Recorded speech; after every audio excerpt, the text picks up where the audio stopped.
In using EFT, Emotional Freedom Technique, which we talk a lot about in this program, there are two distinct ways to work on issues, for clearing issues. The most strict and deepest, most impactful way to use EFT is what we call a bottom-up approach. It's what you don't hear about nearly as much in popular self-help circles, popular EFT, what you see in videos, what you hear about in more pop psychology circles. There's lots of benefits on both sides, but we have these two distinct directions, top-down and bottom-up.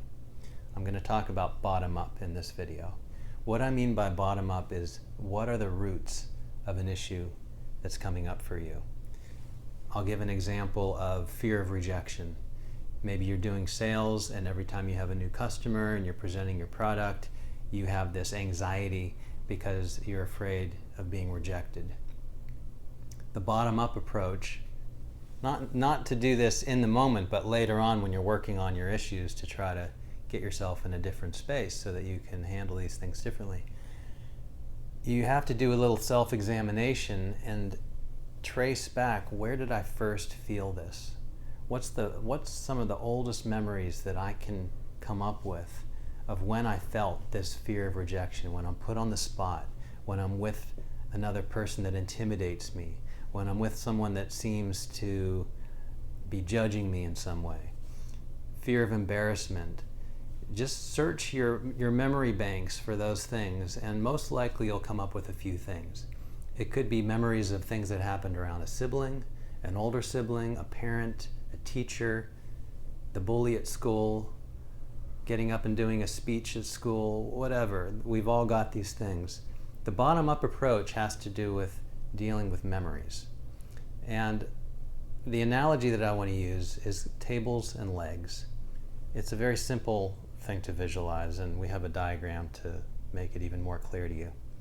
Imagine a table, the tabletop being the persisting issue that you carry through your life, fear of rejection.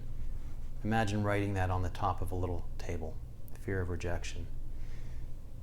If you're just tapping fear of rejection, I'm afraid of rejection, you're not going to get very far. It's too general, too broad.